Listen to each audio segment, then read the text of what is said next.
Hello friends, welcome to my YouTube channel. तो फिर से आपको एक नए वीडियो में स्वागत है। तो आज हम मानव शरीर से संबंधित 200 ऑब्जेक्टिव क्वेश्चन को देखने वाले हैं। यानी एक नहीं, कोई 50 भी नहीं, 100 नहीं, 200 ऑब्जेक्टिव क्वेश्चन को हम लोग कवर करेंगे इस वीडियो में, ताकि इससे आपको पूरा बोर्ड एग्जाम में बहुत से सवाल है जो लड़ेंगे। तो इसीलिए आपको दोनों 100 ऑब्जेक्टिव क्वेश्चन आपको पूरा देख लेनी है, 200 ऑब्जेक्टिव क्वेश्चन। तो उससे पहले क्या कीजिए आप कि वीडियो को लाइक कर लीजिए। वीडियो को एक बार क्या कीजिए, वीडियो को एक बार लाइक कर लीजिए और अपने दोस्तों के साथ क्या कीजिए, वीडियो को शेयर कर लीजिए। और अभी तक चैनल को सब्सक्राइब नहीं किए होंगे तो सब्सक्राइब कर लीजिए। और व्हाट्सएप ग्रुप में नहीं जुड़े हैं व्हाट्सएप ग्रुप में, तो डिस्क्रिप्शन में लिंक है, व्हाट्सएप ग्रुप ज्वाइन कर लीजिए। तो इसमें हम बिहार बोर्ड परीक्षा के लिए बीएससी यानी बिहार बोर्ड परीक्षा के लिए जो 2025 में एग्जाम देने वाले हैं, उसमें आपका बायोलॉजी सब्जेक्ट है। तो आप इस वीडियो को देख सकते हैं और 200 ऑब्जेक्टिव क्वेश्चन पूरा कंप्लीट कर लीजिएगा, ताकि आपको इसमें से बहुत से प्रश्न है जो आपके बोर्ड एग्जाम में सीधे डायरेक्ट लड़ने वाले, क्योंकि 200 ऑब्जेक्टिव है, इसमें से ऐसा थोड़ी नहीं कि नहीं लड़ेगा, बहुत प्रश्न है जो लड़ने ही वाले हैं। तो इसको जल्दी से याद कर लीजिएगा आप लोग, 200 हम ऑब्जेक्टिव क्वेश्चन बताने वाले हैं। तो चलिए हम वही देखना स्टार्ट करते हैं। तो वीडियो को लाइक कर लिए, तो चलिए देखना स्टार्ट करते हैं। तो सबसे कितना नंबर का क्वेश्चन है, सबसे पहला नंबर क्वेश्चन बताइए, आप देखते हैं।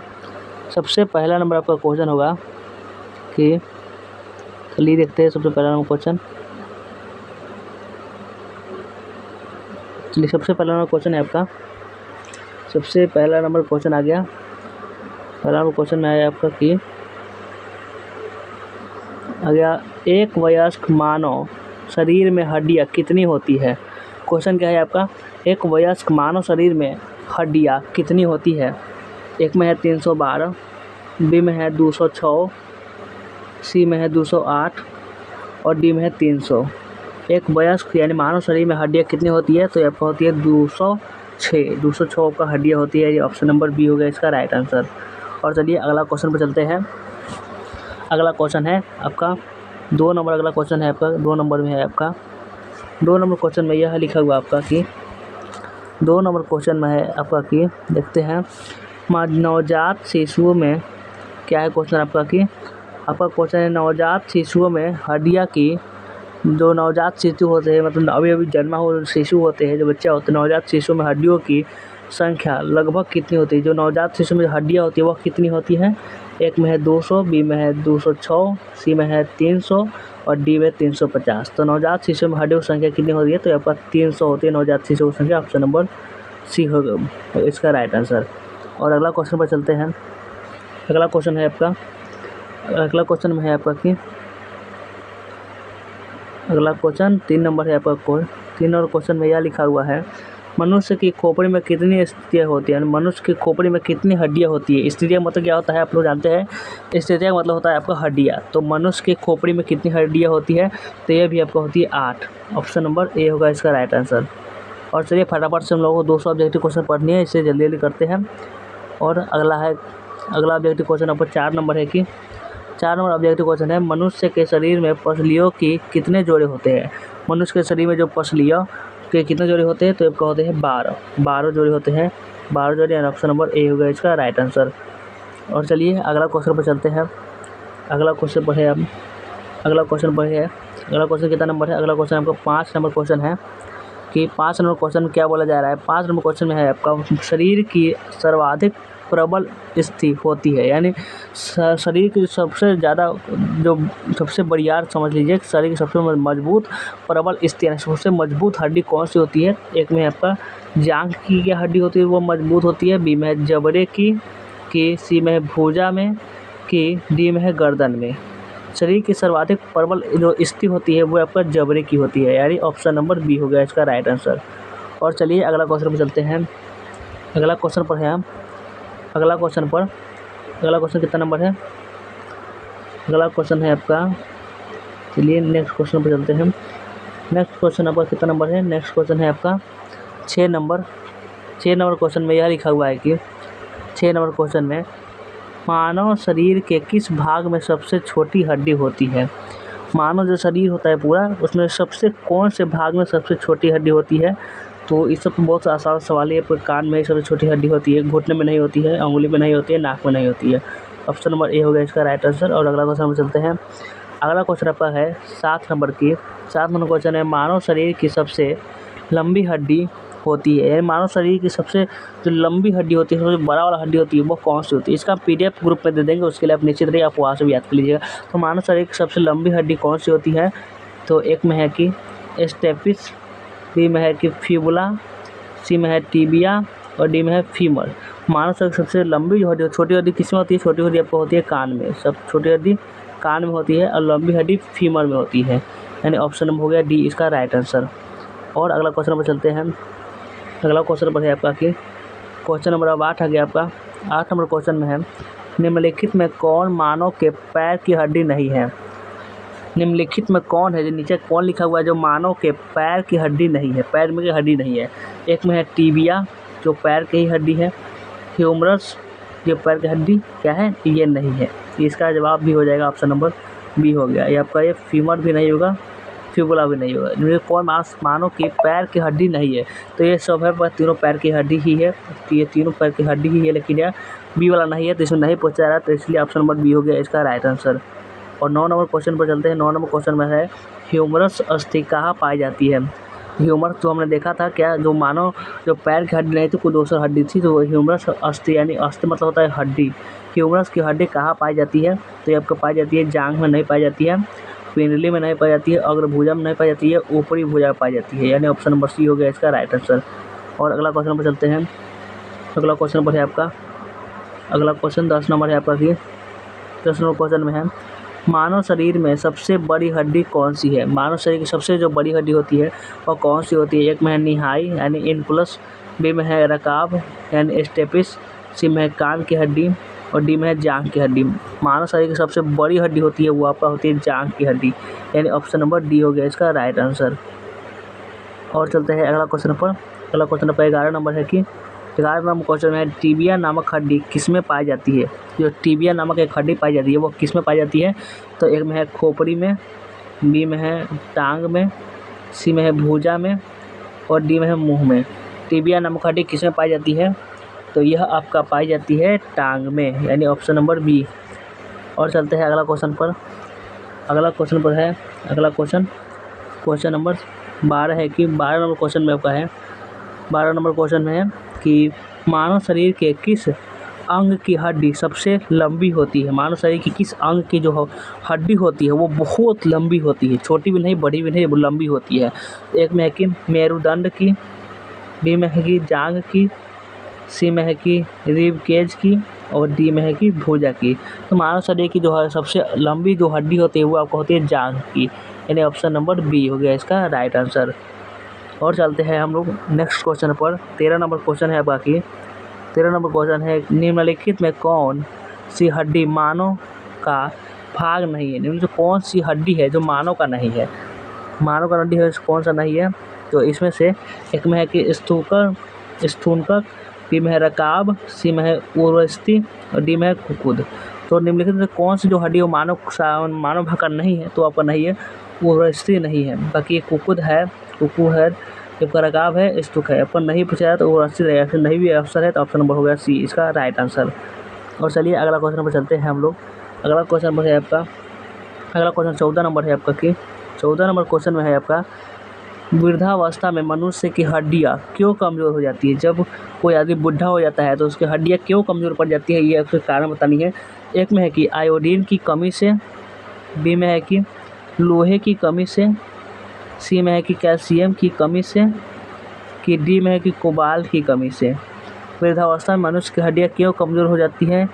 तो ये आपका हो जाती है कैल्शियम की कमी से, ऑप्शन नंबर सी हो गया इसका राइट आंसर।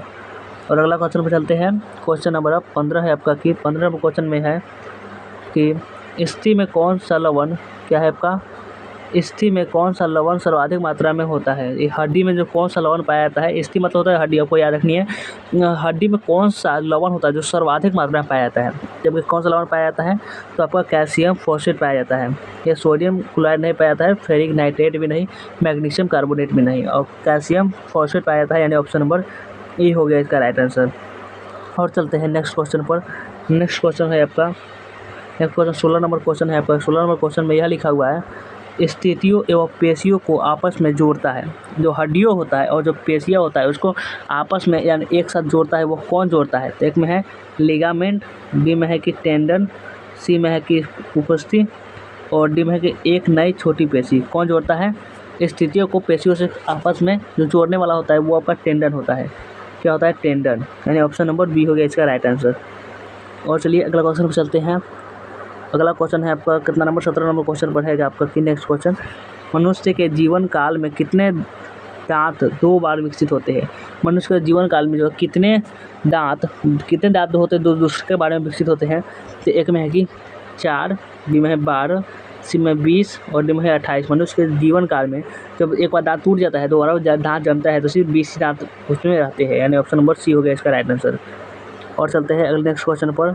नेक्स्ट क्वेश्चन पर चलते हैं। नेक्स्ट क्वेश्चन में है आपका 18 नंबर क्वेश्चन है आपका, मानव शरीर में पाचन का अधिकांश भाग किस अंग में संपन्न होता है? मानव शरीर में जो पाचन का अधिकांश भाग होता है वह किस अंग में संपन्न होता है?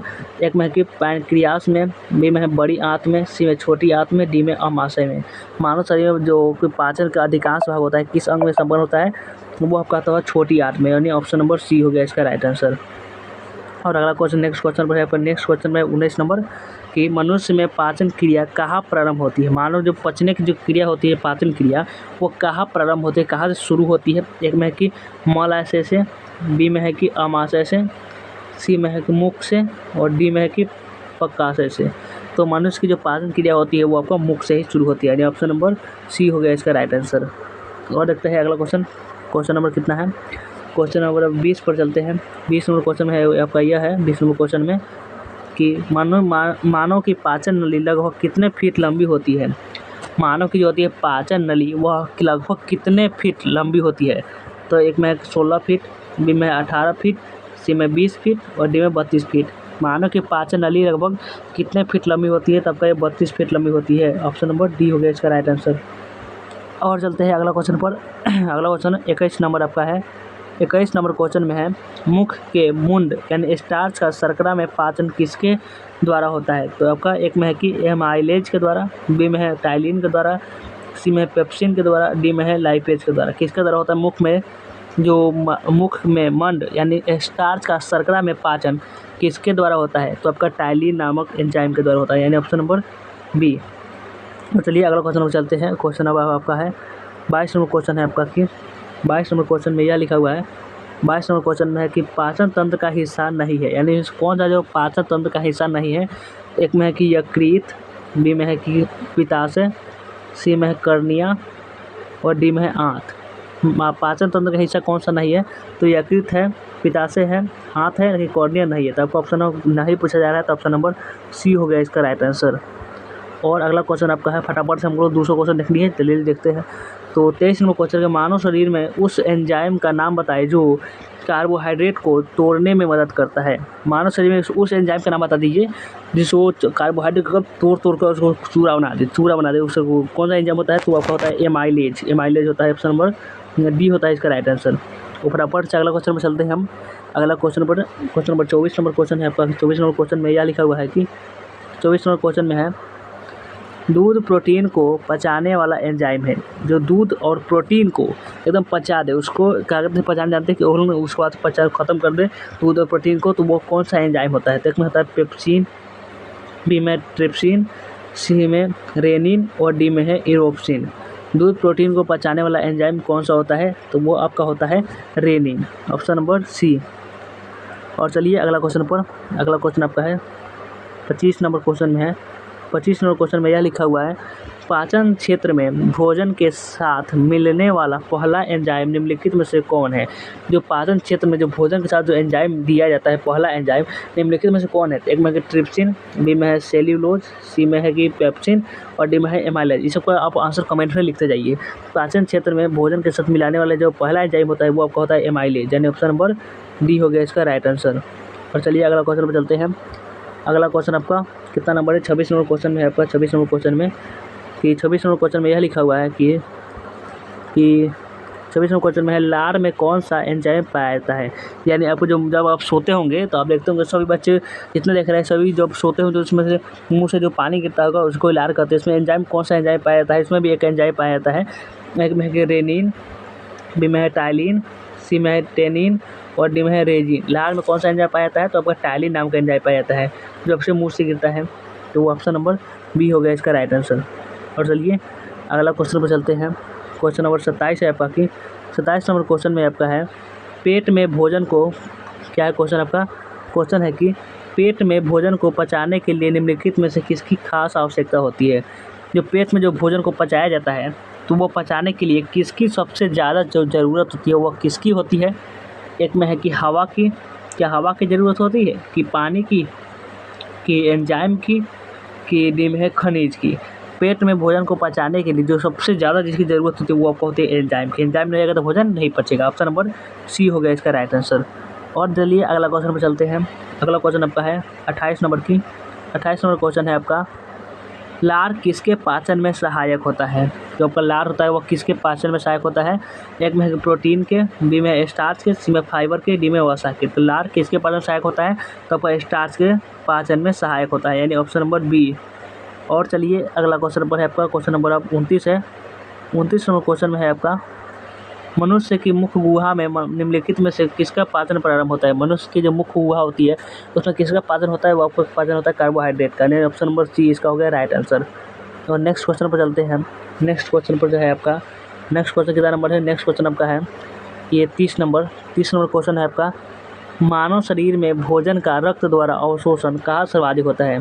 तो मानव में जब भोजन होता है उसमें जो रक्त के द्वारा जो अवशोषण होता है एक जगह से दूसरी जगह तक, वो किसके कहाँ होता है, कहाँ सर्वाधिक सबसे ज़्यादा कहाँ होता है। एक में कि यकृत एंड लीवर में, बी में अमाशय, किसी में छोटी आंत, डी में बड़ी आंत में। तो मानव शरीर में जो भोजन का रक्त द्वारा अवशोषण होता है तो वो छोटी आंत में सर्वाधिक, छोटी आंत में सबसे ज़्यादा होती है, यानी राइट आंसर हो जाएगा ऑप्शन नंबर सी।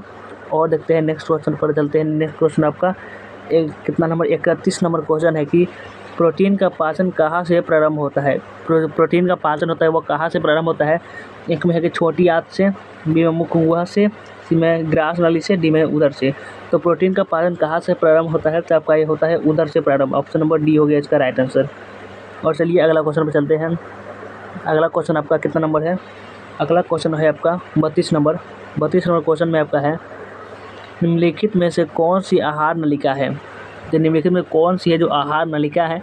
एक में है कि बाह्य ग्रंथि, बी में है कंठ नली, सी में है महाधमनी और डी में है ग्रास नली। तो निम्नलिखित में कौन सी आहार नलिका है, जिसमें आहार का मतलब होता है जो हम खाते होते हैं, कौन सी आहार नलिका है जिसमें आहार का जो भोजन रहने वाला है जो आपका क्या है तो ग्रास नली है। ग्रास नली ऑप्शन नंबर डी हो गया इसका राइट आंसर। और चलिए अगला क्वेश्चन पर है आपका 33 नंबर क्वेश्चन पर हम लोग आ गए हैं।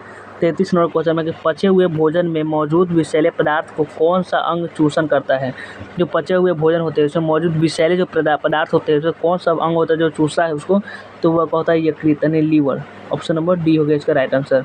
आपका ये ब्रीक अग्नाशय अमाशय नहीं होने वाली है। आप लोग 200 क्वेश्चन को आप लोग को करके जाना है। कितना क्वेश्चन, 200 क्वेश्चन, तभी आपको इसमें से बहुत प्रश्न आपको लड़ने वाले हैं।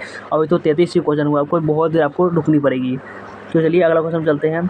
और अगला क्वेश्चन में है आपका, अगला क्वेश्चन 34 नंबर क्वेश्चन है आपका कि 34 नंबर क्वेश्चन में है पेप्सिन, यानी पेप्सिन है एक, पेप्सिन एक क्या है। एक में है कि एंजाइम, बी में हार्मोन, सी में विटामिन, डी में खनिज। पेप्सिन क्या है, पेप्सिन एक एंजाइम है, यानी ऑप्शन नंबर ए। इसलिए फटाफट क्वेश्चन कर रहे हैं ताकि आपको 200 क्वेश्चन जल्दी कंप्लीट हो जाए। पेप्सिन है एक, तो पेप्सिन एक एंजाइम ही है। और देखते हैं अगला क्वेश्चन पर, क्वेश्चन नंबर 35 है आपका। 35 नंबर क्वेश्चन में है पेप्सिन बदल देता है। पेप्सिन किसको बदल देता है। एक में कि स्टार्च को शर्करा में, बी में प्रोटीन को पॉलीपेप्टाइड में, सी में प्रोटीन का एमिनो अम्ल में, डी में है वसा को वसा अम्ल में। तो पेप्सिन किसको बदल देता है, तो उसको बदल देता है प्रोटीन को पॉलीपेप्टाइड में बदल देता है, यानी ऑप्शन नंबर बी हो गया इसका राइट आंसर। और चलिए अगला क्वेश्चन पर चलते हैं। अगला क्वेश्चन आपका है कितना नंबर, अगला क्वेश्चन आपका आ गया। अगला क्वेश्चन 36 नंबर क्वेश्चन है आपका कि 36 नंबर क्वेश्चन में लिखा हुआ है पाचन क्रिया में प्रोटीन निम्नलिखित में से किस पदार्थ में बदल देता है। जो पाचन क्रिया में जो प्रोटीन होती है वह निम्नलिखित में से किस पदार्थ में बदल देती है। तो एक में कि वसा, बी में ग्लूकोज, सी में एमिनो अम्ल, डी में शर्करा। किसमें बदल जाती है, तो वो आपका बदल देती है एमिनो अम्ल में। ऑप्शन नंबर सी हो गया इसका राइट आंसर। और चलती है अगला क्वेश्चन पर। अगला क्वेश्चन 37 नंबर क्वेश्चन है आपका कि निम्नलिखित में में कौन वह अंग है, कौन सा है जो मानव शरीर में ग्लाइकोजन के रूप में कार्बोहाइड्रेट को जमा करता है। निम्नलिखित में से वो अंग कौन सा है जो मानव शरीर में ग्लाइकोजन के रूप में कार्बोहाइड्रेट को जमा करता है। एक में है कि आंत, बी में है अमाशय, सी में है अग्नाशय और डी में है यकृत। तो कौन सा है, निम्नलिखित में से वह कौन सा अंग है जो मानव शरीर में ग्लाइकोजन के रूप में कार्बोहाइड्रेट को जमा करता है, जो एक जमा करता है वो होता है यकृत यानी लीवर। ऑप्शन नंबर डी हो गया इसका राइट आंसर। और चलिए नेक्स्ट क्वेश्चन पर चलते हैं। नेक्स्ट क्वेश्चन आपका कितना नंबर है, अब आगे आपका 38 नंबर क्वेश्चन है। 38 नंबर क्वेश्चन में यह लिखा हुआ है कि 38 नंबर क्वेश्चन है आपका कि पित्त निम्न में से किसके द्वारा पैदा किया जाता है। जो पित्त आपका होता है वह किसके द्वारा पैदा किया जाता है आपको बतानी है। एक में है कि यकृत द्वारा, बी में आमाशय द्वारा, सी में अग्नाशय द्वारा, डी में ग्रहणी द्वारा। पित्त निम्न में से किसके द्वारा पैदा किया जाता है, तो आपका किया जाता है यकृत के द्वारा। ऑप्शन नंबर ए हो गया इसका बिल्कुल भी राइट आंसर। और चलिए अगला क्वेश्चन पर चलते हैं।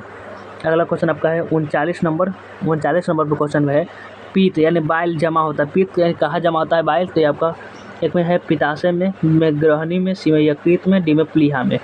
पित्त कहाँ जमा रहता है, तो आपका पित्ताशय में रहता है यानी ऑप्शन नंबर ए इसका हो गया राइट आंसर। और चलिए अगला क्वेश्चन पर चलते हैं। अगला क्वेश्चन आपका है 40 नंबर क्वेश्चन में है कि पित्त यानी बाइल का प्रमुख कार्य क्या है। पित्त यानी बाइल का सबसे अच्छा कार्य, प्रमुख कार्य, मेन कार्य क्या है। एक में वसा का वसा अम्ल और ग्लिसरॉल में परिवर्तन, कि बी में है वसा अम्ल एवं ग्लिसरॉल का वसा में परिवर्तन, कि सी में है कि वसा का पायसीकरण यानी इमल्सीकरण और डी में है उपयुक्त सभी। जब पित्त का प्रमुख कार्य होता है वो आपका होता है वसा का पायसीकरण यानी इमल्सीकरण। Option number C. और चलिए अगला क्वेश्चन चलते हैं। क्वेश्चन नंबर 41 पर है आपका कि 41 नंबर क्वेश्चन है मानव शरीर के किस अंग को शरीर का रासायनिक कारखाना कहा जाता है। वह कौन सा ऐसा अंग भी होता है जिसको रासायनिक कारखाना भी बोला जाता है। मानव शरीर का है किस अंग को शरीर का रासायनिक कारखाना बोला जाता है, तो कारखाना किसको बोला जाता है, फेफड़ा को नहीं बोला जाता है, ये गुर्दे का भी नहीं बोला जाता है, पेट को भी नहीं बोला जाता है, आपको यकृत को क्या बोला जाता है, मानव शरीर के रासायनिक कारखाना बोला जाता है किसको, यकृत को यानी लीवर को। और चलते हैं अगला क्वेश्चन पर चलते हैं। अगला क्वेश्चन आपका कितना नंबर है, अगला क्वेश्चन आपका है 42 नंबर क्वेश्चन है आपका। 42 नंबर क्वेश्चन में है आपका कि पेस मेकर का संबंध किससे है। पेस मेकर एक होता है जो शरीर का है, वो तो वो किससे संबंध होता है, तो एक में है कि गुर्दा से, बी में है दिमाग से, सी में फेफड़ा से और डी में हृदय से। किससे संबंधित होता है, तो पेस मेकर का संबंध आपका सिर्फ हृदय से ही होता है, हृदय से ही। ऑप्शन नंबर डी हो गया इसका राइट आंसर। और चलते हैं अगला क्वेश्चन आपका 43 नंबर क्वेश्चन है कि पेस मेकर का कार्य है। अब हम समझ डालिए कि किसी संबंध से हृदय से संबंध था और पेस मेकर का कार्य क्या था, वो करता क्या है। तो एक में कि मूत्र बनाने का नियमन, क्या मूत्र को बनने का नियमन करता है, कि पाचन क्रिया का नियमन करता है, कि दिल की धड़कन प्रारंभ करना है, ताकि श्वास की प्रारंभ करना होता है। तो पेस मेकर कार्य होता है वह दिल की धड़कन को प्रारंभ करता है। जब हृदय से संबंधित होता है तो दिल का ही कोई काम होगा। ऑप्शन नंबर सी हो गया इसका राइट आंसर। और चलिए अगला क्वेश्चन पर चलते हैं। अगला क्वेश्चन आपका कितना नंबर है, अगला क्वेश्चन आपका आ गया 44 नंबर क्वेश्चन है आपका। 44 नंबर क्वेश्चन में यह लिखा हुआ है 44 नंबर क्वेश्चन में कि गति प्रेरक किससे संबंधित है। जब आपका गति प्रेरक है वो किससे संबंधित है, तो एक में है कि गुर्दा से, बी में मस्तिष्क से, सी में हृदय से, डी में फेफड़ा से।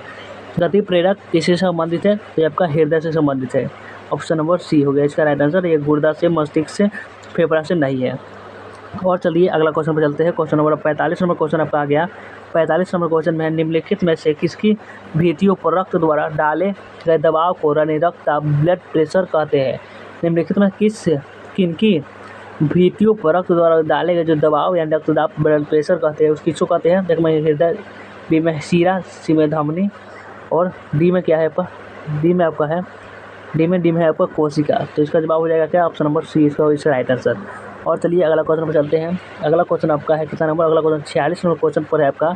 46 नंबर क्वेश्चन में यह लिखा हुआ है सोते समय रक्तदाब में क्या परिवर्तन होता है। सोते समय रक्तदाब में क्या परिवर्तन होता है। एक में कि रक्तदाब बढ़ता है, बी में है कि घटता है, सी में है कि पहले घट जाता है और फिर बढ़ जाता है। क्या ऐसा होता है कि सी में है कि पहले जैसा ही रहता है। तो सोते समय जो रक्तदाब में जो परिवर्तन होते हैं वह सिर्फ घटता है, रक्तदाब सिर्फ और सिर्फ घटता है। ऑप्शन नंबर बी हो गया इसका राइट आंसर। और चलिए नेक्स्ट क्वेश्चन पर चलते हैं। नेक्स्ट क्वेश्चन आपका कितना नंबर है, आपका 47 नंबर क्वेश्चन में यह लिखा हुआ है कि रक्तचाप को मापने के लिए किस उपकरण का उपयोग किया जाता है। जो भी हम रक्तचाप यानी ब्लड प्रेशर को मापते हैं वह किसके द्वारा माप पाते हैं, तो वह हम माप पाते हैं स्फिग्नोमीटर के द्वारा, यानी ऑप्शन नंबर बी हो गया इसका राइट आंसर। और चलिए अगला क्वेश्चन पर चलते हैं। अगला क्वेश्चन आपका कितना नंबर है? अगला क्वेश्चन आ गया आपका ये 48 नंबर क्वेश्चन है अगला क्वेश्चन की। अगला क्वेश्चन में यह लिखा हुआ है कि अगला क्वेश्चन में है आपका लवडव ध्वनि किस क्रिया के कारण उत्पन्न होती है? जो ध्वनि होती है लवडव ध्वनि जिसको कहते हैं, वह किस क्रिया के कारण जो होती है उत्पन्न होती है? तो एक में है कि क्या यह बड़ी आंत की क्रिया के कारण उत्पन्न होती है, कि सी बी में है कि फेफड़े की कमी के कारण, कि डी में है कि हृदय से, कि डी में है ग्रास नली से। लवडव जो ध्वनि होती है वह किस क्रिया के कारण उत्पन्न होती है? तो यह आपको उत्पन्न होती है हृदय के कारण। ऑप्शन नंबर सी हो गया इसका राइट आंसर।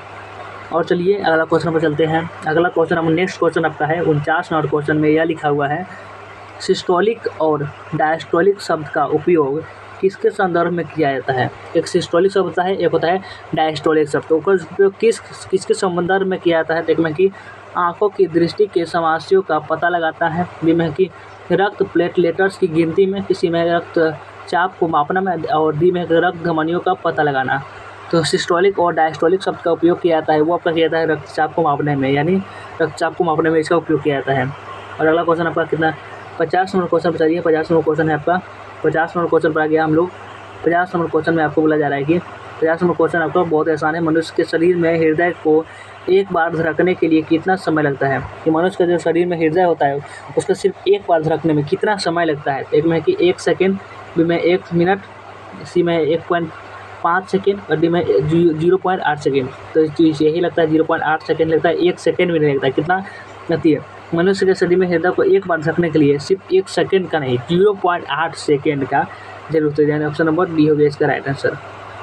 और चलिए अगला क्वेश्चन पर चलते हैं हम लोग। अगला क्वेश्चन पर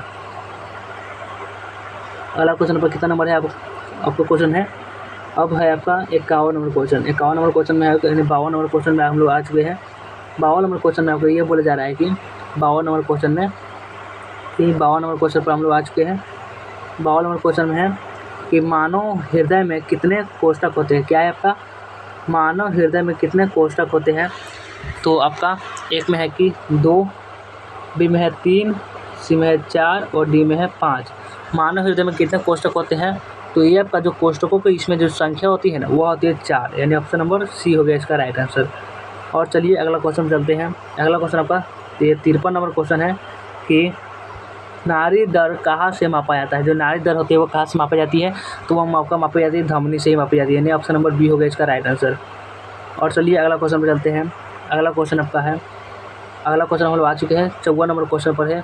54 नंबर क्वेश्चन में है आपका कि एक किशोर मनुष्य में सामान्य रक्तदाब कितना होता है? एक किशोर मनुष्य में, यानी साधारण मनुष्य में होता है तो सामान्य रक्तदाब कितना होती है? तो एक में होती है आपका 120/80 mmHg, बी में 160/95 mmHg और सी में 130/90 mmHg और डी में 80/120 mmHg। यानी एक किशोर मनुष्य में सामान्य रक्तदाब कितना होता है? तो वो आपका होता है 120/80 mmHg, यानी ऑप्शन नंबर ए हो गया इसका राइट आंसर।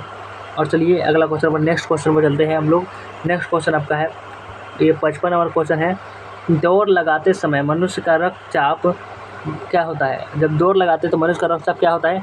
बढ़ता है, घटता है, ऊपर नीचे होता है, एक समान रहता है, क्या होता है? तो दौड़ते समय मनुष्य का रक्तचाप बढ़ जाता है। ऑप्शन नंबर ए हो गया इसका राइट आंसर।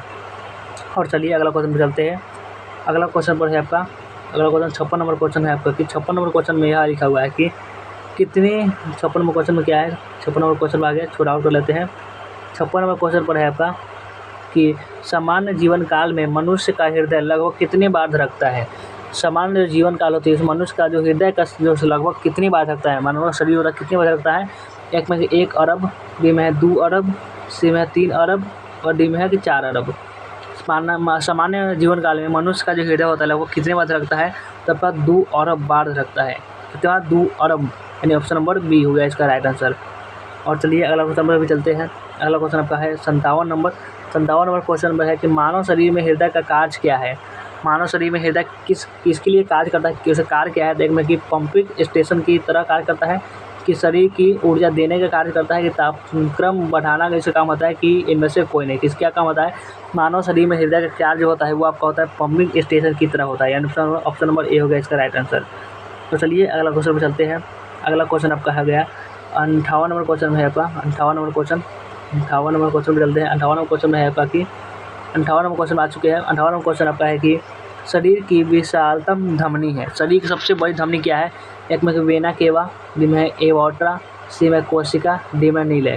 शरीर की विशालतम धमनी आपका एओर्टा होता है, यानी ऑप्शन नंबर बी हो गया। अभी हम लोग कितना नंबर क्वेश्चन पर है? अभी हम लोग 58 नंबर क्वेश्चन में है। हम लोगों को 200 क्वेश्चन देखनी है, तो जो भी बच्चे यहाँ पे है तो वो देख कर ही जाएंगे 200 क्वेश्चन। आपसे निवेदन है, रिक्वेस्ट है। और चलिए अगला क्वेश्चन पर चलते हैं। अगला क्वेश्चन आपका है कितना नंबर?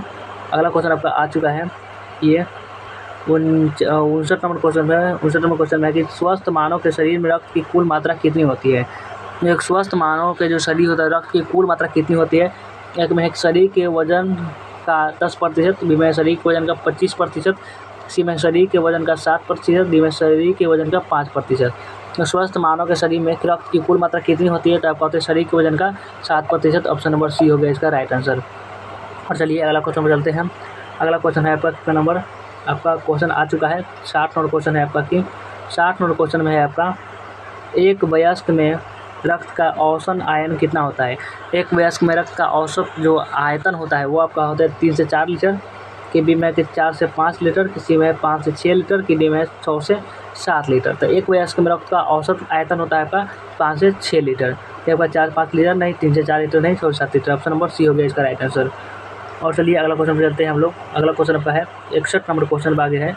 61 नंबर क्वेश्चन पर है मानव रुधिर का पीएच है, यानी मानव रुधिर का पीएच मान कितना होता है? एक में 7.2, बी में 7.8, सी में 6.6 और डी में 7.4। मानव जो रुधिर का पीएच मान होता है वो आपका होता है 7.4, यानी ऑप्शन नंबर डी हो गया इसका राइट आंसर। और चलिए अगला क्वेश्चन पर चलते हैं। अगला क्वेश्चन आपका है क्वेश्चन नंबर 62 है, बाकी 62 क्वेश्चन नंबर है। 62 नंबर क्वेश्चन आपका आ गया है। 62 नंबर क्वेश्चन में कि मानव शरीर में रुधिर बैंक यानी ब्लड बैंक का कार्य कौन करता है? मानव शरीर में जो रुधिर बैंक यानी सबसे ज़्यादा जिसमें रक्त होता है उसका कार्य कौन करता है? एक में कि तिल्ली यानी प्लीहा, बी में फेफड़ा, सी में हृदय, डी में यकृत। तो मानव रुधिर में रुधिर बैंक का कार्य कौन करती है? तो वो आपका करती है तिल्ली यानी प्लीहा। ऑप्शन नंबर ए हो गया इसका राइट आंसर। और चलिए अगला क्वेश्चन पर चलते हैं। अगला क्वेश्चन आपका है 63 नंबर क्वेश्चन में है आपका कि 63 नंबर क्वेश्चन में मानव रक्त प्लाज्मा में प्रायः प्राणी की प्रतिशत मात्रा में कितनी भिन्नता होती है? जो मानव रक्त प्लाज्मा में प्रायः पानी की जो प्रतिशत यानी मात्रा में कितनी भिन्नता होती है? एक में होती है 60 से 64%, बी में है कि 70 से 75%, और सी में है कि 80 से 82%, और डी में है कि 91 से 92%। कितना होती है? तो यही आपको बतानी है कि मानव रक्त प्लाज्मा में कार्य पानी की प्रतिशत मात्रा में कितनी भिन्नता होती है? जब 51 से 92% आपका भिन्नता होती है, यानी ऑप्शन नंबर डी हो गया इसका राइट आंसर। और चलिए नेक्स्ट क्वेश्चन पर चलते हैं। नेक्स्ट क्वेश्चन आपका है ये कितना नंबर हो गया? नेक्स्ट क्वेश्चन आपका आ गया 64 नंबर क्वेश्चन में है। बाकी 64 नंबर क्वेश्चन है आपका कि 64 नंबर क्वेश्चन में यह लिखा हुआ है कि रक्त में पाई जाने वाली धातु है। रक्त में जो धातु पाई जाती है वो कौन सी पाई जाती है? तो रक्त में एक ही धातु पाई जाती है जो सिर्फ लोहा पाई जाती है। ऑप्शन नंबर डी हो गया इसका राइट आंसर। ये आपका सोडियम नहीं होगा, जिंक नहीं होगा, कैल्शियम नहीं होगा। Option number C option number D लोहा हो जाएगा इसका। और अगला क्वेश्चन नंबर 65 चलते हैं। 65 नंबर क्वेश्चन में है आपका शरीर का कौन सा अंग रक्त उत्पादन करता है? तो शरीर का कौन सा ऐसा अंग होता है जो रक्त को उत्पादन करता है? एक में है कि मस्तिष्क, बी में अस्थिमज्जा, सी में हृदय, और डी में फेफड़ा। तो कौन सा होता है शरीर का कौन सा एक अंग होता है जो रक्त का उत्पादन करता है? तब पर अस्थिमज्जा करती है। ऑप्शन नंबर बी हो जाएगा इसका राइट आंसर। और चलिए अगला क्वेश्चन पर चलते हैं। अगला क्वेश्चन आपका है अगला क्वेश्चन 66 नंबर क्वेश्चन पर चलते हैं। 66 नंबर क्वेश्चन में है आपका 66 नंबर क्वेश्चन पर कि 66 नंबर क्वेश्चन में यह लिखा हुआ है आपका कि 66 नंबर क्वेश्चन में लिखा हुआ है कि निम्नलिखित में कौन सा कथन सही है? कथन बताइए, जो इसमें कथन लिखा हुआ है क्या वो सही है या गलत है? तो एक नंबर कथन में है कि एक नंबर कथन में शरीर में सारा रक्त किडनी के माध्यम से मिल जाता है। क्या ये सही है कि शरीर में जो सारा रक्त होता है वो किडनी के माध्यम से मिल जाता है? तो ऐसा नहीं, सारा रक्त किडनी के माध्यम से नहीं मिलता है। अभी में शरीर में सारा रक्त किडनी के माध्यम से गुजरता है, ये भी किडनी से गुजरता भी नहीं मिलता है। और इसमें शरीर में सारा रक्त किडनी के माध्यम से शुद्ध होता है। हाँ, शुद्ध तो ये हो जाता है। ऑप्शन नंबर सी हो गया राइट आंसर। शरीर में सारा रक्त किडनी के माध्यम से बनता है, ये भी गलत है। ऑप्शन नंबर सी हो गया इसका राइट आंसर। और चलिए अगला क्वेश्चन पर चलते हैं। क्वेश्चन नंबर 67 नंबर क्वेश्चन पर आगे चलते हैं हम लोग। 67 नंबर क्वेश्चन पर है। 67 नंबर क्वेश्चन में यह लिखा हुआ है कि मानव शरीर में खून के शुद्धिकरण की प्रक्रिया को क्या कहते हैं? मानव शरीर में खून के जो शुद्ध होने की प्रक्रिया को क्या कहते हैं? तो एक में है कि डायलिसिस, बी में है कि हीमोलिसिस, सी में है कि ऑस्मोसिस, और डी में है पैरालिसिस। कि मानव शरीर में खून के शुद्धिकरण की जो प्रक्रिया को हम कहते हैं तो ये कहते हैं डायलिसिस। ऑप्शन नंबर ए हो गया इसका राइट आंसर। और चलिए अगला क्वेश्चन पर चलते हैं हम लोग। अगला क्वेश्चन पर है आपका 68 नंबर क्वेश्चन है आपका। 68 नंबर क्वेश्चन में है, 68 नंबर क्वेश्चन में हम लोग आ चुके हैं। 68 नंबर क्वेश्चन में है, रक्त में लाल रंग निम्न में से किसके कारण होता है?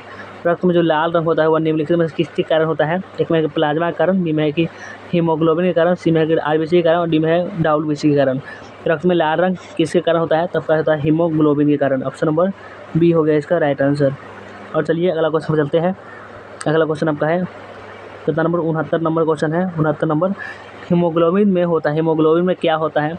एक में है कि तांबा, बी में है कि लोहा, सी में है मैग्नीज, डी में है कि जस्ता।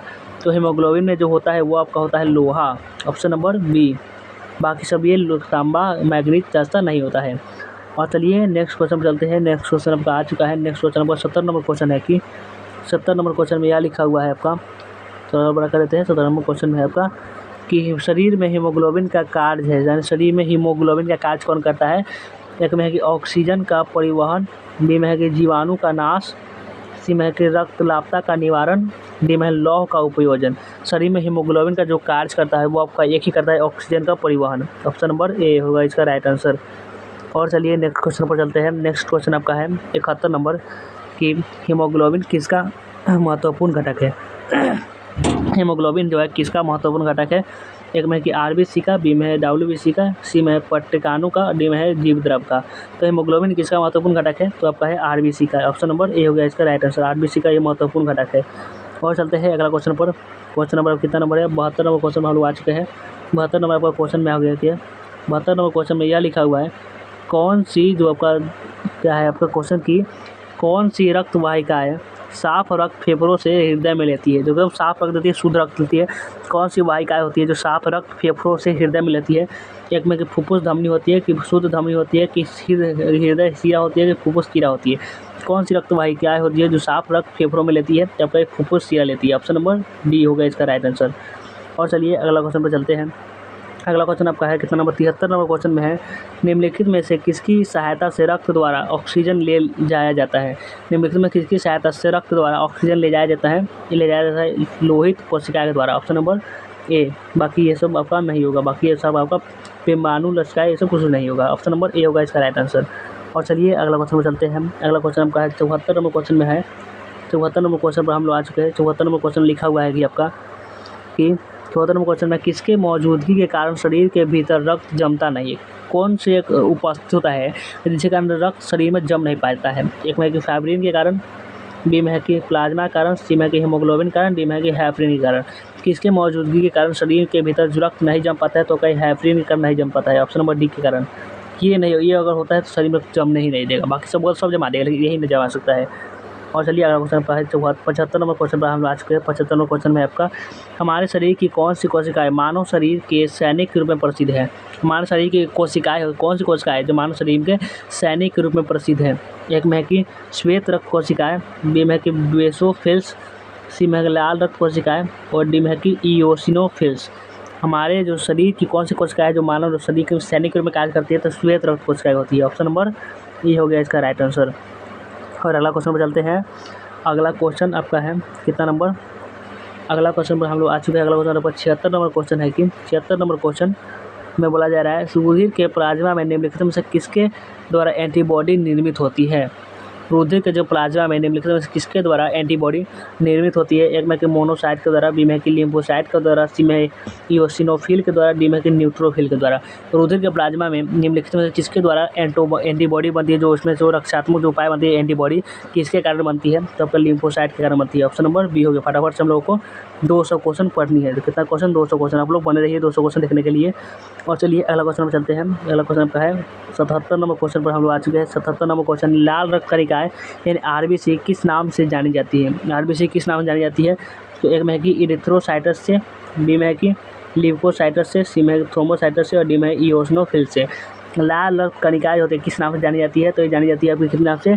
इरिथ्रोसाइटस। ऑप्शन नंबर ए के नाम से जानी जाती है। अगला क्वेश्चन पर चलते हैं। अगला क्वेश्चन आपका 78 नंबर क्वेश्चन पर है। 78 नंबर क्वेश्चन है आपका कि 78 नंबर क्वेश्चन पर है कि लाल रक्त कोशिकाओं के निर्माण के लिए शरीर का कौन सा अंग जिम्मेदार है? जो लाल रक्त कोशिकाएं होती है उसको जो बनाने के लिए कौन सा एक रक्त का जिम्मेदारी चलाइएगा तो उसका रहेगा आपको स्थिमज्जा को। ये सब मस्तिष्क में चला सकते हैं, हृदय को नहीं, फेफड़ा में चला सकते हैं, ये स्थिमज्जा को चला सकते हैं। ऑप्शन नंबर डी हो गया इसका राइट आंसर। और चलिए नेक्स्ट क्वेश्चन पर चलते हैं। अगला क्वेश्चन आपका है 79 नंबर क्वेश्चन है आपका। 79 नंबर क्वेश्चन में लिखा हुआ है आपका, निम्न में से किसको आरबीसी का कब्रिस्तान कहा जाता है? वह किसको कहा जाता है आरबीसी का कब्रिस्तान? एकदम शमशान का किसको आरबीसी का कब्रिस्तान कहा जाता है? एक में है कि यकृत, बी में है कि स्थिमज्जा को, सी में प्लीहा को, डी में है परिशोधिका को। आपको आंसर लगाते चलिए कि कितने का आप सही कर पा रहे हैं। तो निम्न में किसको आरबीसी का कब्रिस्तान कहा जाता है? तो यह आपका कहा जाता है प्लीहा को आरबीसी का कब्रिस्तान कहा जाता है। Option number C. और चलिए अगला क्वेश्चन चलते हैं। 80 नंबर क्वेश्चन है आपका। 80 नंबर क्वेश्चन में ये लिखा हुआ है कि 80 नंबर क्वेश्चन में है आपका कि मनुष्य की लाल रक्त कोशिकाओं का जीवन काल कितना होता है? मनुष्य की जो लाल रक्त कोशिकाएं होती है, एक होती है श्वेत रक्त कोशिकाएं, एक होती है आपका लाल रक्त कोशिकाएं। तो मनुष्य की लाल रक्त कोशिकाओं का जीवन काल कितना होता है? तो यह आपका होती है 120 दिन की, 150 दिन की, 180 दिन की, 190 दिन। मनुष्य की लाल रक्त कोशिकाओं का जीवन काल कितना होता है? तो होता है 120 दिन। ऑप्शन नंबर ये हो गया इसका राइट आंसर। और चलिए अगला क्वेश्चन पर चलते हैं। नेक्स्ट क्वेश्चन आपका है 81 नंबर क्वेश्चन में है आपका, मानव शरीर में लाल रक्त कण का निर्माण कहाँ होता है? मानव शरीर में जो लाल रक्त बनता है वो कण का निर्माण कहाँ होता है, किस पर होता है? एक में कि हृदय पर, बी में कि तिल्ली पर, सी में यकृत पर, डी में कि स्थिमज्जा पर। मानव शरीर में लाल रक्त कण का निर्माण कहाँ होता है? तो ये आपका होता है स्थिमज्जा। Option number D. और चलिए नेक्स्ट क्वेश्चन पर चलते हैं। नेक्स्ट क्वेश्चन आपका कितना नंबर है? नेक्स्ट 82 नंबर क्वेश्चन पर आ जाते हैं हम लोग। 82 नंबर क्वेश्चन पर है आपका कि 82 नंबर क्वेश्चन में लिखा हुआ है, लाल रुधिर कणिकाओं का उत्पादन निम्नलिखित में से किसके द्वारा होता है? लाल रुधिर जो कणिकाओं का जो उत्पादन होता है निम्नलिखित में से किसके द्वारा होता है? एक में है कि यकृत द्वारा, बी में हार्मोन द्वारा, सी में कि स्थिमज्जा द्वारा, डी में कि हृदय द्वारा। तो ये आपका होती है लाल रुधिर कणिकाओं का जो उत्पादन होती है वो आपका स्थिमज्जा के द्वारा होती है। ऑप्शन नंबर सी हो गया इसका राइट आंसर। और चलिए अगला क्वेश्चन पर चलते हैं। अगला क्वेश्चन आपका 83 नंबर क्वेश्चन पर आ चुके हैं। 83 नंबर क्वेश्चन पर है हम लोग। 83 नंबर क्वेश्चन में क्या लिखा हुआ है देखते हैं वो भी। 83 नंबर आपका क्वेश्चन में यह लिखा हुआ है कि उच्च 49 पर मानव शरीर में आरबीसी का आकार बढ़ेगा। कैसे आकार बढ़ेगा? का आकार घटेगा कि आकार संख्या में बढ़ेगी कि संख्या की घटेगी? तो उच्च 49 पर मानव शरीर में आरबीसी की संख्या बढ़ती है, घटती होती नहीं है, सिर्फ बढ़ती है। ऑप्शन नंबर सी हो गया इसका राइट आंसर। और चलिए अगला क्वेश्चन चलते हैं। अगला क्वेश्चन 84 नंबर क्वेश्चन पर है आप लोग। 84 नंबर क्वेश्चन पर है हम लोग कि 84 नंबर क्वेश्चन है, सफ़ेद रक्त कण यानी WBC का मुख्य कार्य क्या है? सफ़ेद एक होता है आरबीसी का मतलब होता है जो लाल रक्त है, और WBC का मतलब होता है क्या? WBC का मतलब होता है सफ़ेद रक्त। तो इसमें सफ़ेद रक्त कण यानी WBC का मुख्य कार्य क्या होता है? एक में CO2 से ले जाना, और बी में है कि O2 ले जाना, सी में है रोग प्रतिरोधक क्षमता धारण करना, और डी में है कि इनमें से कोई नहीं। सफ़ेद रक्त कण यानी WBC का मुख्य कार्य क्या होता है? इसका एक ही होता है मुख्य कार्य, रोग प्रतिरोधक क्षमता का धारण करना। ऑप्शन नंबर सी हो गया इसका राइट आंसर। और चलते हैं नेक्स्ट क्वेश्चन आपका है 85 नंबर क्वेश्चन पर है आपका। 85 नंबर क्वेश्चन में है, मनुष्य के रक्त में श्वेत रक्त रुधिराओं की कौन सी अधिक होती है? मनुष्य के रक्त में श्वेत रक्त रुधिराणु की कौन सी किस्म की अधिक होती है? तो ये आपको बतानी है। तो एक में है इओसिनोफिल्स की, बी में है बेसोफिल्स की, सी में लिम्फोसाइट्स की, डी में है न्यूट्रोफिल्स की। किसकी होती है? मनुष्य के रक्त में श्वेत रक्त रुधिराणु की कौन सी किस्म अधिक होती है? तो आपको होती है न्यूट्रोफिल्स। ऑप्शन नंबर डी हो गया इसका राइट आंसर। और चलिए अगला क्वेश्चन पर चलते हैं। अगला 86 नंबर क्वेश्चन में है आपका। 86 नंबर क्वेश्चन में आ चुके हैं हम लोग। 86 नंबर क्वेश्चन में है आपका कि जब कोई बाहरी पदार्थ मानव रुधिर प्रणाली में प्रविष्ट होता है, जब कोई बाहरी पदार्थ, जब बाहर का जो पदार्थ होता है वह क्या मानव रुधिर में प्रविष्ट होता है, तो प्रतिक्रिया कौन सा प्रारंभ होता करता है? जो प्रतिक्रिया कौन सी प्रारंभ होती है? एक में कि आरबीसी, बी में WBC, सी में कि पटरिकाणु, डी में जीवद्रव। कौन सी प्रक्रिया प्रारंभ होती है? उसके बाद जो प्रक्रिया प्रारंभ होती है वो अगर WBC होती है। ऑप्शन नंबर बी हो गया इसका राइट आंसर। और चलिए नेक्स्ट क्वेश्चन चलते हैं। नेक्स्ट क्वेश्चन आपका है 87 नंबर क्वेश्चन है कि रक्त समूह यानी ब्लड ग्रुप को खोज करता है, जो ब्लड ग्रुप की खोज करता है, जो बहुत अलग अलग ब्लड ग्रुप होते हैं उनकी खोज किसने की थी? एक में कि लैंड स्टीनर ने, बी में कि लीवाइन ने, सी में वीनर ने, डी में लीवेनहॉक ने। रक्त समूह यानी ब्लड ग्रुप की खोज करता जो है वो आपका है लैंड स्टीनर। ऑप्शन नंबर ये आपका VBI क्वेश्चन है, इसको आप याद कर लीजिएगा कि इसको रक्त यानी ब्लड ग्रुप की खोज किसने किया था? लैंड स्टीनर ने। और अगला क्वेश्चन पर चलते हैं। अगला क्वेश्चन आपका है, अगला क्वेश्चन हम लोग आ चुका है। अगला क्वेश्चन आपका है 88 नंबर क्वेश्चन है आपका कि 88 नंबर क्वेश्चन में है RH यानी फैक्टर का पता लगाया। RH फैक्टर का पता किसने लगाया था?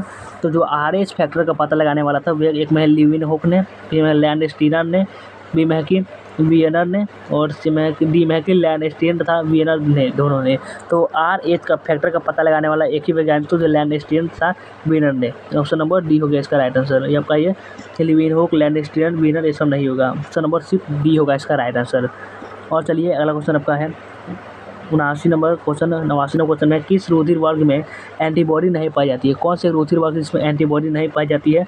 एक में है कि ए में, बी में है बी में, सी में है ए बी में, डी में है कि ओ में। तो किस रुधिर वर्ग में एंटीबॉडी नहीं पाई जाती है? तब ए बी में सिर्फ नहीं पाई जाती है, ए बी में नहीं पाई जाती है। ऑप्शन नंबर सी हो गया इसका राइट आंसर।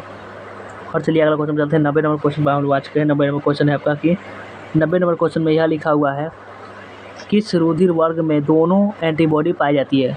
एक रुधिर वर्ग होता है, वह कौन सा रुधिर वर्ग होता है जिसमें दोनों पाई जाती है? एक में कि ए, बी में है बी, सी में है ए बी और डी में है ओ। किस रुधिर वर्ग में दोनों एंटीबॉडी पाई जाती है? तो इसका ओ में पाई जाती है। ऑप्शन नंबर डी हो गया इसका राइट आंसर। और चलिए अगला क्वेश्चन चलते हैं। अगला क्वेश्चन आपका कितना नंबर है? 91 नंबर क्वेश्चन पर है कि आपका किस रुधिर वर्ग में कोई एंटीजन नहीं पाई जाती है? कौन सा रुधिर वर्ग है, रक्त का समूह है जिसमें कोई एंटीजन नहीं पाई जाती है? तो एक में कि ए, बी में कि बी, सी में ए बी और डी में 0। तो किस वर्ग में एंटीजन नहीं पाई जाती है? तो वो 0 में पाई जाती है। ऑप्शन नंबर डी हो गया इसका राइट आंसर। और चलिए नेक्स्ट क्वेश्चन पर भी चलते हैं। नेक्स्ट क्वेश्चन आपका कितना नंबर? 92 नंबर क्वेश्चन में है कि आपका 92 नंबर क्वेश्चन है एंटीजन यानी प्रतिजन एक ऐसा पदार्थ है जो क्या करता है? एंटीजन यानी प्रतिजन एक ऐसा पदार्थ है जो क्या करता है? एक में शरीर के तापमान को कम करता है, बी में हानिकारक जीवाणुओं को नष्ट करता है, सी में प्रतिरक्षी के निर्माण को बढ़ावा देता है, तो डी में विष के बचाव के लिए प्रयोग किया जाता है। एंटीजन यानी प्रतिजन का एक ऐसा पदार्थ जो क्या करता है? तो प्रतिरक्षी के निर्माण को बढ़ावा देता है। ऑप्शन नंबर सी हो गया इसका राइट आंसर। और चलिए अगला क्वेश्चन पर चलते हैं। 93 नंबर क्वेश्चन पर हम लोग आ चुके हैं। 93 नंबर क्वेश्चन में है एंटीबॉडी का मुख्य कार्य किसके विरुद्ध होता है? जो एंटीबॉडी का मुख्य कार्य होता है वह किसके विरुद्ध होता है? एक में प्रतिकूल वातावरणीय दशा के विरुद्ध, बी में पोषक पदार्थों की कमी के विरुद्ध, सी में विपत्ति के विरुद्ध, डी में संक्रमण के। एंटीबॉडी का मुख्य कार्य किसके विरुद्ध में होता है? तो अगर संक्रमण के ही विरुद्ध में होता है। ऑप्शन नंबर डी में होता है। बाकी ये सब विपत्ति विषयों के विरुद्ध में नहीं होता है। और चलिए अगला क्वेश्चन आपका है 94 नंबर क्वेश्चन पर चलते हैं। 94 नंबर क्वेश्चन में यहाँ पर लिखा हुआ है कि RH फैक्टर का नाम किसके संबंधित है? RH जो फैक्टर का जो नाम है वह किससे संबंधित है? एक में कि भालू से, क्या ये भालू से संबंधित है कि बंदर से संबंधित है कि मनुष्य से संबंधित है कि बिल्ली से संबंधित है? RH फैक्टर का नाम किससे संबंधित है? तो ये आपका बंदर से संबंधित है। ऑप्शन नंबर बी हो गया इसका राइट आंसर। और चलिए अगला क्वेश्चन पर चलते हैं। नेक्स्ट क्वेश्चन आपका है 95 नंबर क्वेश्चन है कि RH तत्व के अनुसार कौन सी जोड़ी विवाह के लिए उपयुक्त नहीं है? RH तत्व के अनुसार होता है जिसके लिए कौन सी जोड़ी होती है जो विवाह के लिए उपयुक्त नहीं होती है? एक में कि RH प्लस पुरुष तथा RH प्लस महिला, या बी में RH पुरुष तथा RH प्लस महिला की है कि RH पुरुष तथा RH प्लस महिला सब एक ही है। तो उनका ये ऑप्शन नंबर यही हो जाएगा इसका राइट आंसर। चलिए अगला क्वेश्चन में चलते हैं। अगला क्वेश्चन आपका है 96 नंबर क्वेश्चन में है आपका 96 नंबर क्वेश्चन आपको ये लिखा हुआ है कि 96 नंबर क्वेश्चन पर है आपका, चलिए इसको और छोट कर लेते हैं आपको अच्छा से दिखे। तो आपका 96 नंबर क्वेश्चन में है क्या? 96 नंबर क्वेश्चन में निम्नलिखित में कौन सा ब्लड ग्रुप सर्वव्यापक ग्राहता है? कौन सा ऐसा ब्लड ग्रुप है जो सर्वाधिक व्यापकता है? तो एक में कि ए, बी में बी, सी में ए बी और डी में है 0। निम्नलिखित में कौन सा ब्लड ग्रुप सर्वव्यापक ग्राहता है? तो ग्राहता कौन हो जाएगा? ग्राहता आपका ए बी हो जाएगा। क्या हो जाएगा? A B. Option number C होगा इसका राइट आंसर। और चलिए नेक्स्ट क्वेश्चन पर चलते हैं। नेक्स्ट क्वेश्चन आपका है कितना नंबर? 98 नंबर क्वेश्चन में है आपका ए बी रक्त वर्ग वाले व्यक्ति को सर्वाधिक आदाता कहा जाता है क्योंकि जो आपका ए बी रक्त वर्ग के जो व्यक्ति होते हैं उनको सर्वाधिक आदाता कहा जाता है। क्यों कहा जाता है? तो कहा था उसके रक्त में प्रतिपिंड का अभाव होता है, उसके रक्त में प्रतिजन का अभाव होता है कि उसके रक्त में प्रतिपिंड उपस्थित होता है कि स्थिति में उसके रक्त में प्रतिपिंड का प्रतिजन दोनों का अभाव होता है। तो ए बी रक्त वर्ग वाले व्यक्ति को सर्वाधिक आदाता कहा जाता है क्योंकि उसके रक्त में प्रतिपिंड का अभाव होता है, यानी ऑप्शन नंबर ए होगा इसका राइट आंसर। और चलिए नेक्स्ट क्वेश्चन पर भी चलते हैं। नेक्स्ट क्वेश्चन आपका है 99 नंबर क्वेश्चन है आपका। 99 नंबर क्वेश्चन में है आपका कि 99 नंबर क्वेश्चन में लिखा हुआ है कि निम्नलिखित में से किस समूह को सार्वभौमिक दाता के रूप में जाना जाता है? निम्नलिखित में किस रक्त समूह को सार्वभौमिक दाता के रूप में जाना जाता है? एक में कि ए, बी में है बी, सी में है ए बी और डी में है ओ। निम्नलिखित में से किस रक्त समूह को सार्वभौमिक दाता के रूप में जाना जाता है? तो जाना जाता है पर 0। ऑप्शन नंबर डी, ओ रक्त समूह के समूह में। और अगला क्वेश्चन देखते हैं अगला क्वेश्चन आपका है 100 नंबर क्वेश्चन है, 100 नंबर क्वेश्चन कि रक्त समूह ओ वाला व्यक्ति किस रक्त समूह के व्यक्तियों को में से रक्त ले सकता है। तो एक में है कि केवल ए और बी में है ए बी और 0, और सी में है ओ और ए बी, और डी में है कि ए। रक्त समूह वाला व्यक्ति किस रक्त समूह व्यक्तियों में ले सकता है। तो आपका ले सकता है कौन, तो आपका डी और ओ ले सकता है, यानी ऑप्शन नंबर डी। तो हम लोग अब कितना क्वेश्चन आ गए हैं, हम लोग 100 क्वेश्चन पर हम लोग आ चुके हैं। तो बहुत बच्चे होंगे जो बीच में चले गए होंगे, तो इसमें से 100 क्वेश्चन आप आए हैं। एक बार कमेंट कर दीजिए हाँ सर जी हमने 100 क्वेश्चन अटेंड किया है। एक बार कभी भी कमेंट में लिख दीजिए, हमारे चले कि आप कितना यहाँ तक पहुँचे थे कि नहीं पहुँचे थे, एक बार कमेंट में अभी लिख दीजिए। और चलिए हम अगला क्वेश्चन पर देखते हैं। अगला क्वेश्चन आपका है 101 नंबर क्वेश्चन में आपका कि 101 नंबर क्वेश्चन में आपका 101 नंबर क्वेश्चन में यह बोला जा रहा है कि निम्नलिखित में से कौन सा मस्तिष्क का भाग नहीं है। कोई इसमें से है जो मस्तिष्क का भाग नहीं है, अब कौन नहीं, तो वही आपको बतानी है। एक में है कि मेड्यूला, बी में थैलेमस, सी में है कि पोन्स, और डी में है पिन्ना। निम्नलिखित में कौन सा मस्तिष्क का भाग नहीं है, तो आपका नहीं है पिन्ना, आपका मस्तिष्क का भाग नहीं होता है, ऑप्शन नंबर डी। बाकी है पेंस और थैलेमस ये सब होता है, लेकिन आपका पिन्ना नहीं होता है। और चलिए नेक्स्ट क्वेश्चन 101 नंबर क्वेश्चन पर चलते हैं। 101 नंबर आपका क्वेश्चन है कि मस्तिष्क का कौन सा भाग मानव शरीर के आसान और संतुलन को बनाए रखता है। मस्तिष्क का कौन सा ऐसा भाग तो मानव शरीर के होता है जो आसान संतुलन को बनाए रखता है। एक में है कि सेरेब्रम, बी में है कि कोनास, सी में है कि सेरेबेलम, और डी में है मेडुला। मस्तिष्क का कौन सा ऐसा भाग होता है जो मानव शरीर के आसान और संतुलन को बनाए रखता है, तो ये आपका एक ही बना रखता है, सेरेबेलम। ऑप्शन नंबर सी हो गया इसका राइट आंसर। और चलिए अगला क्वेश्चन पर चलते हैं। क्वेश्चन नंबर 103 नंबर का क्वेश्चन आ गया। 103 नंबर क्वेश्चन में है हम लोग 103 नंबर क्वेश्चन में यह बोला जा रहा है आपका कि मस्तिष्क के किस भाग में भूख लगने व भोजन के तृप्ति की अनुभूति कराने के केंद्र स्थित होते हैं। मस्तिष्क के कौन से भाग में भूख लगने व भोजन की तृप्ति की अनुभूति कराने के लिए केंद्र स्थित होते हैं। जो आपका होता है एक में प्रमस्तिष्क गोलार्ध में, बी में कि अनुमस्तिष्क सेरेबेलम में, सी में कि हाइपोथैलस में, और डी में मेडुला ऑब्लागेंटा में। तो आपका होती है हाइपोथैलेमस में, ऑप्शन नंबर सी। और नेक्स्ट क्वेश्चन आपका है 104 नंबर क्वेश्चन है। 104 नंबर क्वेश्चन है मानव मस्तिष्क में बुद्धि का केंद्र कौन होता है। एक में कि सेरेबेलम, बी में सेरेब्रम, और सी में मेडुला ऑब्लागेंटा, और डी में कि उपयुक्त में कोई नहीं। तो मानव मस्तिष्क में बुद्धि का जो केंद्र होता है वो सेरेब्रम, ऑप्शन नंबर बी होता है। और चलिए अब नेक्स्ट क्वेश्चन चलते हैं 105 नंबर क्वेश्चन। 105 नंबर में है सेरेब्रम किससे संबंधित है।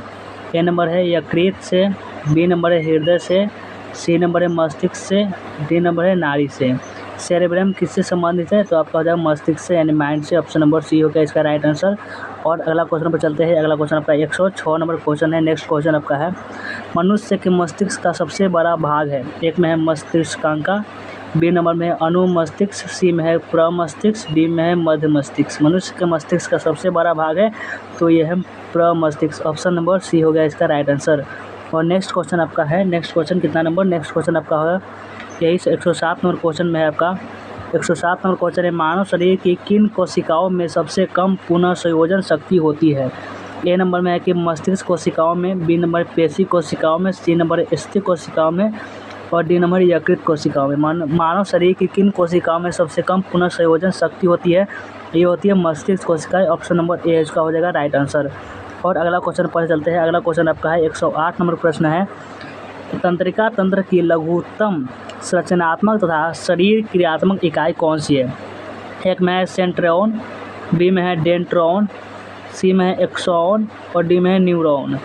तंत्रिका तंत्र की लघुतम संरचनात्मक तथा शरीर क्रियात्मक इकाई कौन सी है, तो आपका ये न्यूरॉन, ऑप्शन नंबर डी हो गया इसका राइट आंसर। और चलिए अगला क्वेश्चन पर चलते हैं।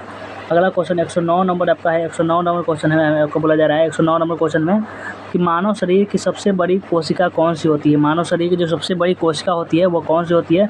एक में है श्वेत रक्त कोशिका, बी में है लाल रक्त कोशिका, सी में है तंत्रिका कोशिका, और डी में है इनमें से कोई नहीं। मानव शरीर की सबसे बड़ी कोशिका होती है वो आपका तंत्रिका कोशिका होती है, यानी ऑप्शन नंबर सी होती है। और अगला क्वेश्चन पर है क्वेश्चन 110 नंबर क्वेश्चन में है आपका कि मनुष्य में मेरुदंड से कितनी जोड़ी तंत्रिका निकलती है। मनुष्य में मेरुदंड से कितनी जोड़ी तंत्रिका निकलती है, तो आपको निकलती है 31 जोड़ी। ये आपका 31 जोड़ी तंत्रिका निकलती है, ऑप्शन नंबर सी हो गया इसका राइट आंसर।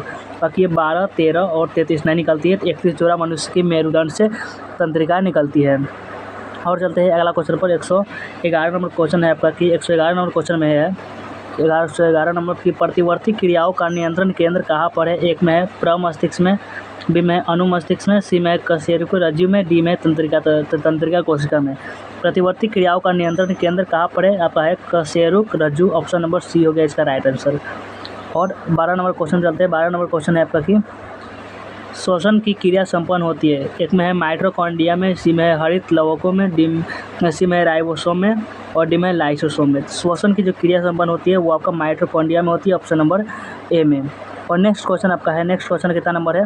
नेक्स्ट क्वेश्चन आपका है क्या 13 नंबर क्वेश्चन में। नेक्स्ट क्वेश्चन 13 नंबर में आपका क्या बोला जा रहा है? 13 नंबर में है कि मनुष्य में श्वासों की सबसे बाहरी निकली वायु में 0 की मात्रा होती है। कितनी होती है? मनुष्य में श्वास में बाहर निकली वायु में 0 की मात्रा कितनी होती है? तो होती है आपका 14%, बी में है 16%, सी में 20% और डी में 25%। कितनी प्रतिशत होती है?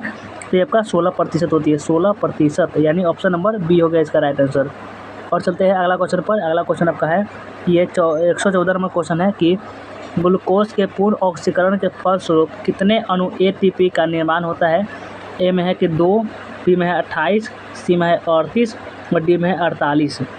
ग्लूकोज के पूर्ण ऑक्सीकरण के फलस्वरूप कितने अणु एटीपी का निर्माण होता है? तो ये आपका होता है 38, ऑप्शन नंबर सी एटीपी का निर्माण होता है। और नेक्स्ट क्वेश्चन आपका है, नेक्स्ट क्वेश्चन कितना नंबर है? नेक्स्ट क्वेश्चन आपका 115 नंबर क्वेश्चन में है यह कि मनुष्य 1 मिनट में कितनी बार सांस लेता है? मनुष्य जो है मानव एक बार में कितनी बार सांस लेता है? तो एक में है कि 16 से 18 बार, बी में है 20 से 25 बार, सी में 12 से 41 बार, डी में है 70 से 72 बार। तो मनुष्य जो होता है 1 मिनट में 1 मिनट में कितने सांस लेता है? तो 16 से 18 बार ले सकता है, यानी ऑप्शन नंबर हो गया इसका ए नंबर इसका राइट आंसर। और अगला क्वेश्चन पर है आपका 116 नंबर क्वेश्चन में है कि भोजन का ऊर्जा में परिवर्तन कोशिका के किस भाग में होता है? भोजन का जो होता है ऊर्जा में यानी एनर्जी में जो परिवर्तन होता है कोशिका के किस भाग में होता है? एक में केंद्रक में, बी में है लाइसोसोम में, सी में है राइबोसोम में, डी में है माइटोकॉन्ड्रिया में।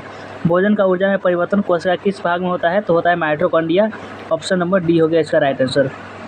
और चलते हैं अगला क्वेश्चन पर। अगला क्वेश्चन आपका कितना नंबर है? 117 नंबर क्वेश्चन पर चलते हैं। 117 नंबर क्वेश्चन में आपको लिखा हुआ है कि ऑक्सीजन की उपस्थिति में सुक्रोज का CO एवं जल में ऊर्जा निर्मित होने के साथ पूर्ण रूपांतरण होने को क्या कहते हैं? ऑक्सीजन की जो उपस्थिति में सुक्रोज का CO यानी एवं जल में ऊर्जा निर्मित होने के साथ पूर्ण रूपांतरण होने को क्या कहते हैं?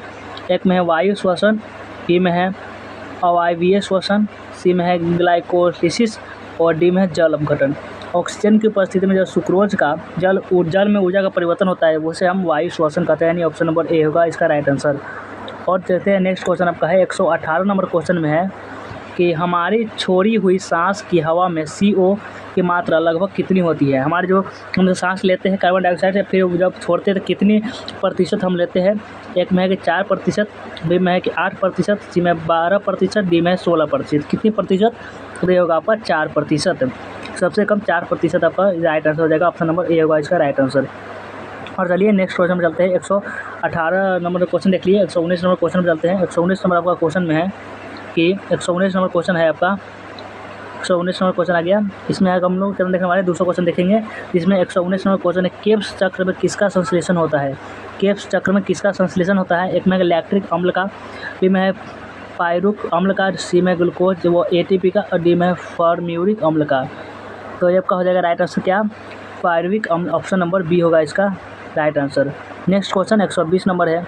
120 नंबर क्वेश्चन है आपका अनॉक्सी श्वसन का अंतिम उत्पाद होता है। अनॉक्सी श्वसन का अंतिम उत्पाद कितना होता है? एक में है CO2 तथा जल, बी में फॉर्म्यूरिक अम्ल, सी में लैक्टिक अम्ल, डी में पायरुविक अम्ल। तो लैक्टिक अम्ल इसका होगा राइट आंसर। और नेक्स्ट क्वेश्चन पर चलिए हम 121 नंबर क्वेश्चन है आपका। 121 नंबर क्वेश्चन में यह है कि 121 नंबर क्वेश्चन में है आपका मनुष्य के शरीर में मुख्य नाइट्रोजनी अपशिष्ट कौन सा है? मनुष्य के शरीर में मुख्य नाइट्रोजनी अपशिष्ट आपका होता है सिर्फ और सिर्फ यूरिया ही होता है। क्या होता है? यूरिया, ऑप्शन नंबर ए होगा इसका राइट आंसर। बाकी है अमोनिया नहीं होता, यूरिक अम्ल नहीं होगा, अमोनियम नाइट्रेट भी नहीं होगा। और नेक्स्ट क्वेश्चन 122 नंबर क्वेश्चन है। फटाफट देखते हैं, 200 क्वेश्चन देखनी है कि 122 स्तनधारी जिसमें यूरिया बनाते हैं। एक में है यकृत, बी में है वृक्क, सी में प्लीहा और डी में मूत्राशय थैली। स्तनधारी जिसमें यूरिया बनाते हैं वह कौन सी होती है? तो आपका होती है यकृत, ऑप्शन नंबर ए इसका हो गया राइट आंसर। यकृत में क्या होते हैं? स्तनधारी और यूरिया बनाते हैं। और चलते हैं 123 नंबर क्वेश्चन आपका है। 123 नंबर क्वेश्चन में है आपका कि 123 नंबर क्वेश्चन में है मानव शरीर से नाइट्रोजन अपशिष्ट को हटाने के लिए कौन सा अंग जिम्मेदार होता है? मानव शरीर से जब नाइट्रोजन अपशिष्ट को हटाते हैं उसके लिए कौन सा अंग है जो जिम्मेदार होता है? एक में है जिगर, बी में है गुर्दा, सी में है फेफड़े, डी में है अग्नाशय। कौन सा जिम्मेदार होता है? तो ये सिर्फ और सिर्फ गुर्दा ही जिम्मेदार होता है, यानी मानव शरीर में नाइट्रोजन अपशिष्ट को जब हम हटाते हैं तो उसके लिए गुर्दा जिम्मेदार है। ऑप्शन नंबर बी होगा इसका राइट आंसर। और चलते हैं अगला क्वेश्चन पर। नेक्स्ट क्वेश्चन आपका है 124 नंबर प्रश्न में है आपका, मनुष्य में रुधिर मतलब मनुष्य में खून क्षमता है, यानी किससे क्षमता है? एक में फेफड़ा में, बी में बोमेन संपुट में, सी में कुंडलित नलिका में और डी में मूत्रवाहिनी में। मनुष्य में रुधिर क्षमता है किससे? आपका बोमेन संपुट में क्षमता है। ऑप्शन नंबर बी होगा इसमें राइट आंसर। बाकी है सी और डी, ए नहीं होगा। और चलते हैं अगला क्वेश्चन 125 नंबर क्वेश्चन पर है। 125 नंबर क्वेश्चन में है कि मूत्र का पीला रंग किसकी मौजूदगी के कारण होता है? जो मूत्र का पीला रंग होता है वह किसकी मौजूदगी, कौन सा इसमें अम्ल उपस्थित होता है, क्या उपस्थित होता है जिसके कारण वह पीला होता है? एक में है पीत, बी में है लसिका, सी में है कोलेस्ट्रॉल और डी में है यूरोक्रोम। तो मूत्र का जो पीला रंग होता है वह सिर्फ और सिर्फ यूरोक्रोम के कारण होता है। यूरोक्रोम नहीं होगा तो वह पीला रंग नहीं होगा उसका, वो वाइट हो जाएगा, पानी के जैसा भी हो सकता है। ऑप्शन नंबर डी होगा इसका राइट आंसर। और चलते हैं 126 नंबर क्वेश्चन में आया आपका। 126 क्वेश्चन है कि गुर्दे का कार्यात्मक यूनिट क्या है? गुर्दे का जो कार्यात्मक यूनिट क्या होता है? एक में है कि एक्सॉन, बी में है न्यूरॉन, सी में है नेफ्रॉन और डी में है धमनी। गुर्दे का कार्यात्मक यूनिट होता है वो आपका कितना? नेफ्रॉन होता है, यानी ऑप्शन नंबर सी होता है इसका राइट आंसर। गुर्दे का कार्यात्मक यूनिट नेफ्रॉन। ये भी आपका बीबीआई क्वेश्चन है, इसको आप ध्यान से रख लीजिएगा। और अगला क्वेश्चन आपका है 127 नंबर प्रश्न में है। 127 नंबर क्वेश्चन में आपका है कि कृत्रिम गुर्दा निम्नलिखित में से किस सिद्धांत पर कार्य करता है? कृत्रिम गुर्दा होता है जो बनाया गया गुर्दा होता है, वह किस सिद्धांत पर कार्य करता है? एक में है परासरण, बी में है विसरण, सी में है डायलिसिस और डी में सक्रिय परिवहन। कृत्रिम गुर्दा निम्नलिखित में से किस सिद्धांत पर कार्य करती है? तो ये आपका कार्य करती है डायलिसिस के सिद्धांत पर, यानी ऑप्शन नंबर सी। और नेक्स्ट क्वेश्चन आपका है 128 नंबर प्रश्न में है आपका कि मानव शरीर में यूरिया की अधिकतम मात्रा किसमें पाई जाती है? मानव शरीर में यूरिया की अधिकतम मात्रा, सबसे ज़्यादा मात्रा कौन से इसमें से पाई जाती है? एक में रक्त यानी ब्लड में, बी में हृदय, सी में मूत्र में और डी में पसीने में। किसमें मानव शरीर में यूरिया की अधिकतम मात्रा वह सिर्फ और सिर्फ मूत्र में ही पाई जाती है। यूरिया इसमें सबसे ज़्यादा उपस्थित है, जिसके कारण इसका पीला रंग होता है। और अगला क्वेश्चन पर चलते हैं 129 नंबर प्रश्न में है आपका। 129 नंबर क्वेश्चन में है 100 कितना नंबर 29 नंबर प्रश्न में है आपका क्या? 29 नंबर क्वेश्चन में है अपोहन यानी डायलिसिस का प्रयोग किस क्रिया को पूरा करने के लिए होता है? अपोहन यानी डायलिसिस का जो प्रयोग होता है किस क्रिया को पूर्ण बनाने के लिए होती है? तो एक में फेफड़े यानी लंग्स, बी में है हृदय, सी में है यकृत, डी में है वृक्क। तो अपोहन का प्रयोग होता है सिर्फ वृक्क में, यानी वृक्क को पूरा करने के लिए। ऑप्शन नंबर डी होगा इसका राइट आंसर। तो चलिए नेक्स्ट क्वेश्चन पर चलते हैं। 130 नंबर प्रश्न में है आपका संवेदन निम्न में से किसके लिए महत्वपूर्ण होता है? संवेदन जो होता है वह किसके लिए महत्वपूर्ण होता है? एक में शरीर का गंध निकालने के लिए, बी में सामान्य स्वास्थ्य सुधार करने के लिए, सी में त्वचा के रंध्र को खोलने के लिए, डी में शरीर के तापमान के विनियंत्रित करने के लिए। संवेदन निम्न में से किसके लिए महत्वपूर्ण है? यह आपका है शरीर के तापमान को विनियंत्रित करने के लिए। ऑप्शन नंबर डी होगा इसका राइट आंसर। और चलिए 131 नंबर प्रश्न में है आपका। 131 नंबर क्वेश्चन में आपको यह लिखा हुआ है कि 131 नंबर क्वेश्चन है मानव वृक्क यानी अश्मश्री में पाया जाने वाला प्रमुख रासायनिक यौगिक कौन सा है? मानव वृक्क यानी अश्मश्री में जो पाया जाने वाला प्रमुख रासायनिक यौगिक है वो आपका कैल्शियम ऑक्सलेट। क्या है? Calcium oxalate. Option number C. और चलते हैं अगला क्वेश्चन है 132 नंबर प्रश्न में है आपका हैनल का लूप का कार्य संबंधित किससे है? जो हैनले का जो लूप है उसका कार्य जो है वह किससे संबंध रखता है? एक में उत्सर्जन तंत्र से, बी में प्रजनन तंत्र से, सी में मूत्रजनन तंत्र से, डी में तंत्रिका तंत्र से।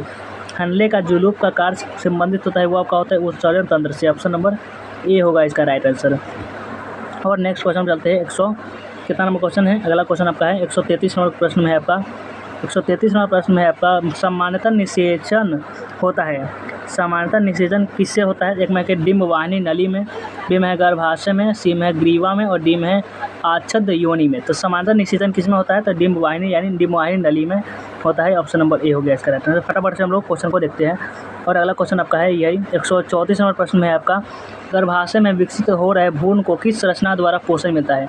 जब गर्भाशय में शिशु पल रहा होता है इसमें किसके द्वारा पोषण उसे दिया जाता है? एक में फैलोपियन ट्यूब के द्वारा, बी में गर्भाशय के द्वारा, सी में प्लेसेंटा के द्वारा और डी में इनमें से कोई नहीं।